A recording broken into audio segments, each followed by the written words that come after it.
As of 21 Albert Einstein was a university graduate and unemployed. फिर जब 21 साल के थे 19 साल में, तब वो ग्रेजुएट तो थे लेकिन उनके पास काम नहीं था।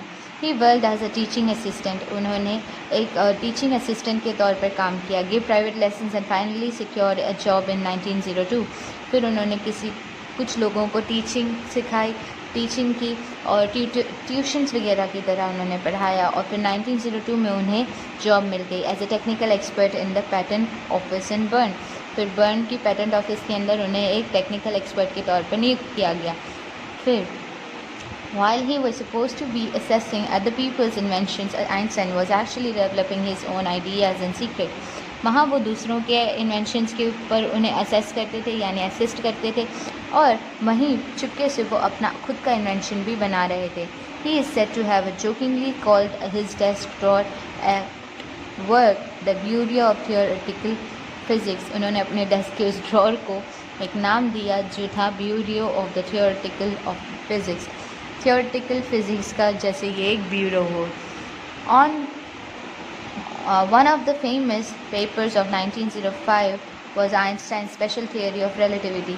1905 की उनकी एक न्यूज़पेपर में रिलेटिविटी के ऊपर की थियोरी को छापा गया था, according to which time and distance are not absolute, जहाँ पर उनके हिसाब से समय और दूरी जो है वो एक जैसी नहीं होती। Indeed two perfectly accurate clocks will not continue to show the same time.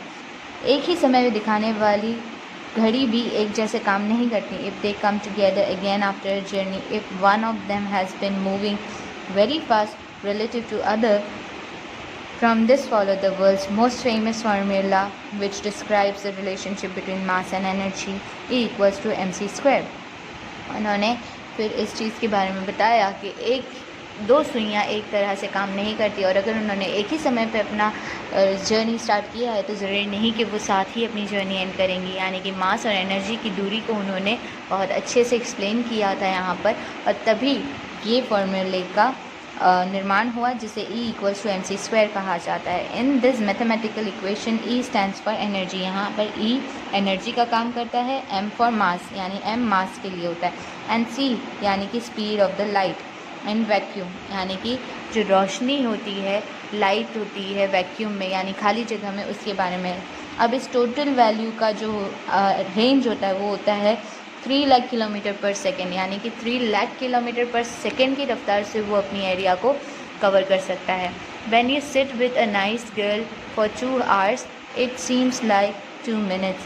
When you sit on a hot stove for 2 minutes, it seems like 2 hours. That's relativity. Albert Einstein, उन्होंने यहाँ पर रिलेटिविटी के बारे में एक बहुत अच्छा explanation दिया था। एंड दैट वाज कि अगर आप एक अच्छी लड़की के साथ 2 घंटा बैठो तो वो ऐसा लगेगा जैसे 2 मिनट के लिए ही बैठे, लेकिन वहीं अगर आपको किसी गर्म स्टोव पर बिठा दिया जाए तो आपको साथ 2 मिनट के लिए आपको ऐसा लगेगा जैसे आपको 2 घंटे के लिए किसी ने बिठा दिया। यानी it all depends on our mental mass structure कि हम एनर्जी को कैसे एब्जॉर्ब करते हैं।